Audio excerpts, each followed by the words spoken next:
Bonjour Globetrotter et bienvenue au festival Partir Autrement, édition 2014. J'ai avec moi Damien Artero qui a un bel accent. Regarde bien ta fiche. Moi là j'arrive de Nantes, mais en fait je viens de Grenoble.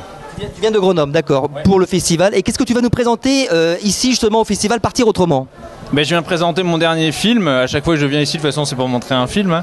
Et là, c'est un film qui s'appelle Autarcie et qui retrace un périple à tandem avec mes trois amoureuses, c'est-à-dire ma compagne et nos deux filles, à travers tout le nord de l'Espagne, toutes les zones montagneuses du nord de l'Espagne, pour enquêter sur les éco-villages. Alors, tes filles, tu t'en as deux. Ouais. Elles ont quel âge exactement? Elles ont aujourd'hui 15 mois et 4 ans et demi, mais le voyage qu'on présente là, en fait, au départ, elles avaient 6 mois et 3 ans et demi. D'accord. Question bête, est-ce que partir avec un enfant de bas âge comme ça, c'est pas un peu inconscient, quoi? Moi, je m'imagine en plus sur un vélo. Est-ce que tu peux nous expliquer la préparation pour partir avec des enfants de bas âge comme ça? D'abord, j'ai envie de rebondir sur le terme que tu emploies parce que tu dis inconscient, donc tu sous-entends irresponsable. Totalement, parents irresponsables. Okay, juste pour bien clarifier le concept. Voilà. Donc d'entrée de jeu, j'arrive à partir autrement, monsieur m'attaque. Voilà, bravo, merci, sympa l'ambiance ABM. Non, effectivement, je pense que tu poses une question très pertinente et que énormément de parents en voyant nos films se la posent. Est-ce qu'il y a une préparation à proprement parler ? Bon, déjà, notre fille aînée, on l'avait emmenée en Islande quand elle avait 9 mois. On avait traversé l'Islande avec elle l'année de l'éruption du volcan. Et puis bon, avant ça, on a quand même voyagé quelques années à tandem, mon amoureuse Delphine et moi. Donc il y a quand même, si tu veux, pas une préparation spécifique, mais en tout cas une certaine culture du voyage à vélo et depuis quelques années du voyage à vélo avec les enfants. Donc pour tout voyage au long cours, en fait, c'est beaucoup l'état d'esprit qui joue. Plus, je pense, que la préparation... tu sais, très pragmatique, très spécifique.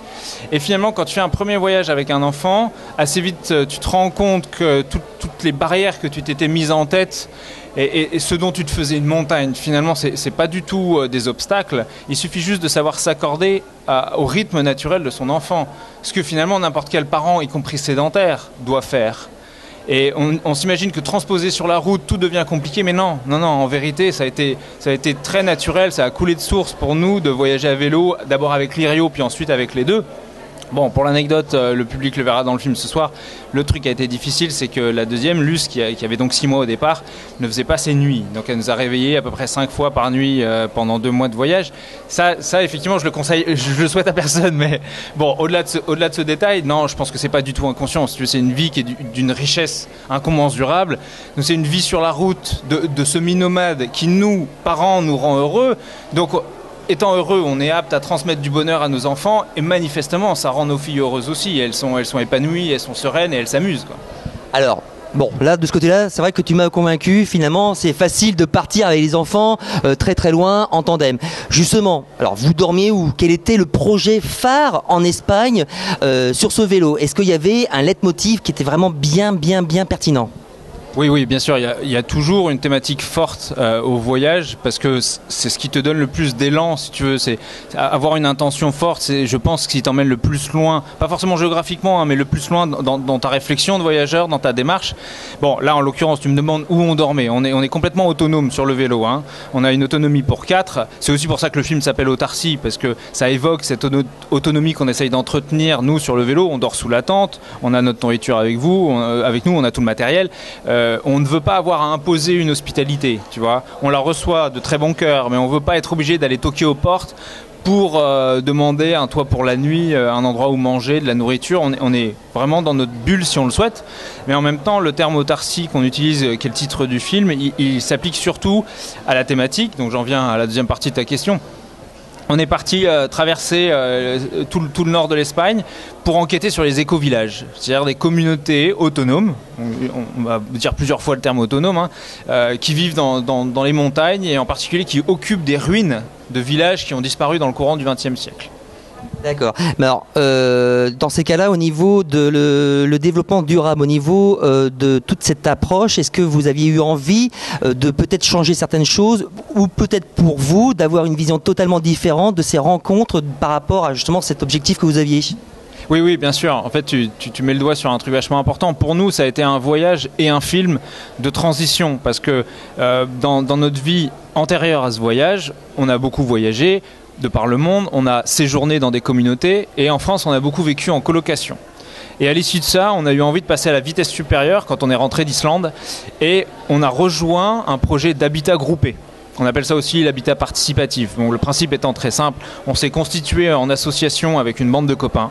On a acheté un terrain sur lequel on a construit une immense maison qu'on partage tous ensemble. Donc une maison dans laquelle chacun de nous, chaque foyer a un appartement, mais dans lequel on a aussi plein d'espaces partagés, buanderie, laverie, salle à manger, cuisine, atelier, tout ce que tu veux.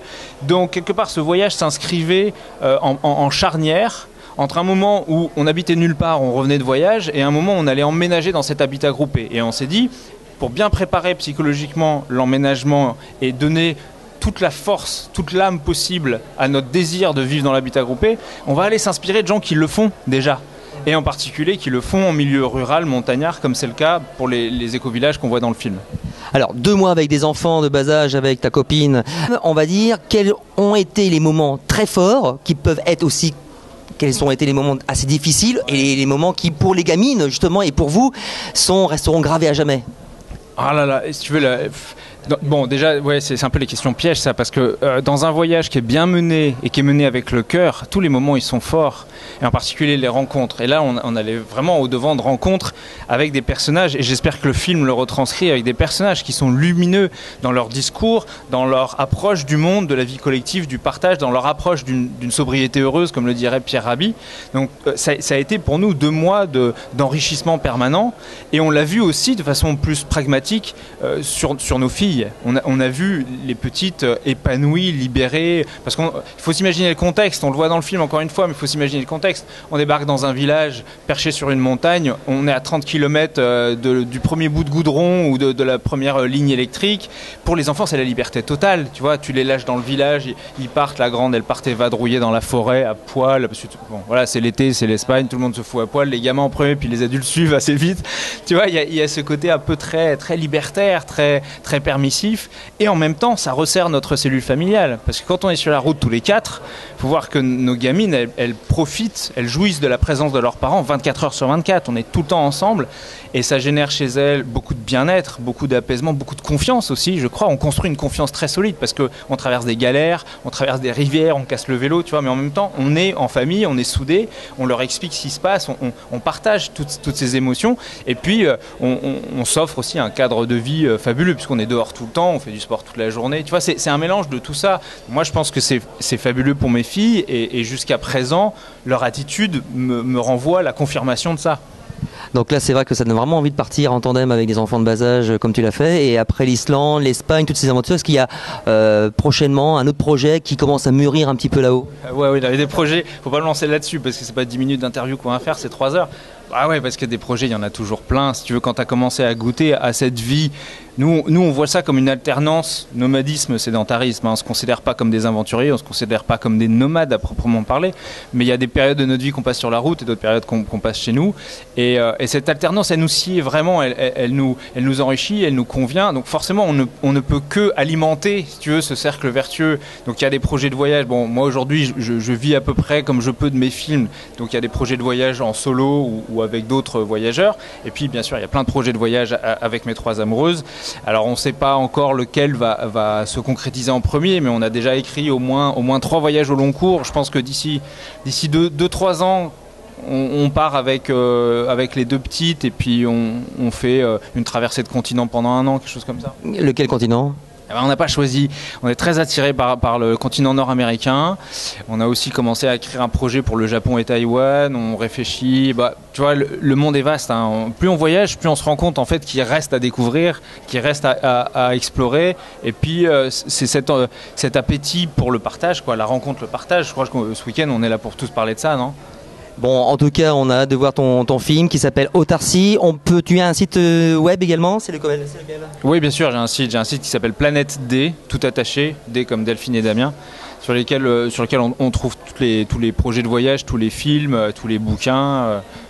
Et tu as un Facebook également, on peut te contacter si on veut avoir un tas de questions, si on a un projet pareil, on peut te contacter directement. Ouais, bien sûr, c'est toujours un plaisir d'ailleurs d'échanger avec d'autres voyageurs, de faire un peu du retour d'expérience à plusieurs, de croiser les points de vue. Et puis ça me fait plaisir de répondre aux questions même qui peuvent sembler les plus basiques ou les plus simples, parce que moi aussi j'ai été un gamin qui rêvait devant les voyages des autres et ça m'a touché qu'on me réponde et qu'on cultive ma vocation. Alors aujourd'hui je mets un point d'honneur à répondre à toutes les personnes qui nous écrivent. Ouais. Merci encore pour ton témoignage, Damien Artero, et on se retrouve très bientôt. À bientôt. Au revoir.